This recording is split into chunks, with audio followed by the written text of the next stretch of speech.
गोंदिया नगर परिषद विविध कारणाने दरवर्षी चर्चेत असते। या नगर परिषदेला मोठ्या प्रमाणावर भोंगळ कारभाराचे ग्रहण लागले असल्याचे दिसून आले आहे। अशातच एका माहिती अधिकार कार्यकर्त्यांनी गोंदिया नगर परिषदमध्ये कार्यरत मनुष्यबळाविषयी माहिती मागितली, परंतु त्याला माहिती देण्यात आली नाही। पण त्यांनी कार्यालयाशी संपर्क केला असता त्याला अपूर्ण माहिती मिळाली आणि याविषयी त्यांनी आज गोंदिया नगर परिषदेसमोर शिवसेना उद्धव ठाकरे गट यांच्या युवा सेनेच्या नेतृत्वात आंदोलन करून नगर परिषदेचा भोंगळ कारभार पुन्हा एकदा चव्हाट्यावर आणला आहे। त्याकरता युवा सेनेद्वारा गोंदिया नगर परिषदेसमोर एक दिवसीय धरणे आंदोलन करण्यात आले। शिवसेना जिंदाबाद जिंदाबाद जिंदाबाद, युवा सेना जिंदाबाद जिंदाबाद जिंदाबाद, नगर परिषद मुर्दाबाद मुर्दाबाद मुर्दाबाद, नगर प्रशासन होश में आओ। हमने 14/12/2023 को एक माहिती के अधिकार लगाए थे, जो नगर परिषद में पिछले 7-8 साल से जो मनुष्य बल को लेके, मेन पावर सप्लाई को लेके जो धांधली चल रही है, उस धांधली को देखते हुए हमने एक माहिती लगाए थे।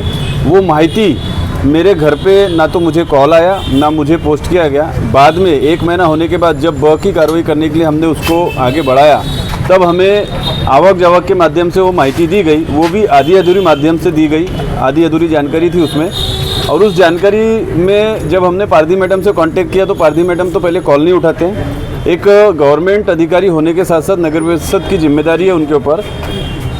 उसके बावजूद उन्होंने कम से कम 5-7 कॉल करने के बाद कॉल नहीं उठाया, तो फिर हमने उनका टाइम लिया। टाइम लेने के बाद जो आधी अधूरी जानकारी थी वो जानकारी पूरी हासिल किया। उसमें भी जो लोग कार्यरत नहीं है, ऐसे लोगों की भी उन्होंने हमको लिस्ट दी।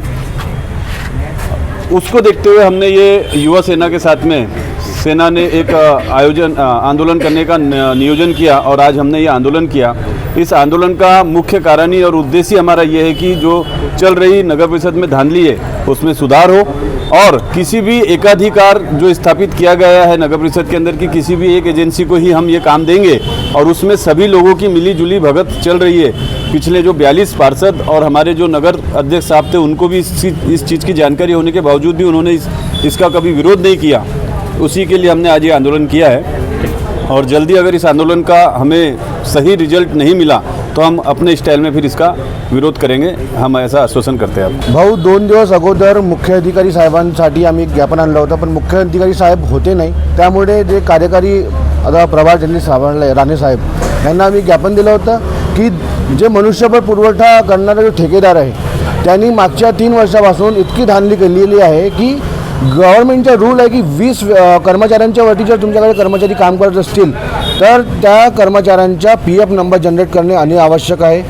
ESIC कार्ड बनवणे आवश्यक आहे, कारण की कोणत्याही कर्मचारीला अनावेळेस काही अपघात झाली तर त्याच्या जो पैसे लागणारे हॉस्पिटलमध्ये पैसे आहेत ते परत गव्हर्नमेंट परत करते। यासाठी ESIC कार्ड राहते। तर हे सर्व धांधली करून सुद्धा पूर्व नगर परिषद मुख्य अधिकारी साहेब आपल्या फक्त आर्थिक फायद्यासाठी त्या ठेकेदाराला 3 महिने असे 2 वेळा, 6 महिने असा 1 वेळा आणि 1 वर्ष असे 4 वेळा त्याचे 2 वर्ष समोर टेंडर ढकलण्यात आला, कारण की मुख्य अधिकारी साहेबांच्या त्याच्यात स्वार्थ होता। काय याच्यानंतर मागणं पूर्ण न झालं तर काय शिवसेना काय? आत्ता आम्ही जेव्हा आंदोलन घेऊन आलो तर राणे साहेबांनी सांगितले की 26 तारखेला नवीन टेंडरचं प्रकाशन केलेलं आहे। 6 तारखेला त्याची लास्ट डेट आहे।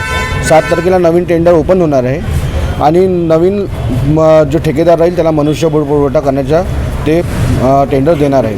तर हा 7 तारखेपर्यंत आम्ही 10 तारखेपर्यंत वाट बघू। जर हा झालं नाही तर पुन्हा युवा सेना नगर परिषदवर आक्रमक होईल, याची मी राणे साहेबांना पण दखल दिलेली आहे।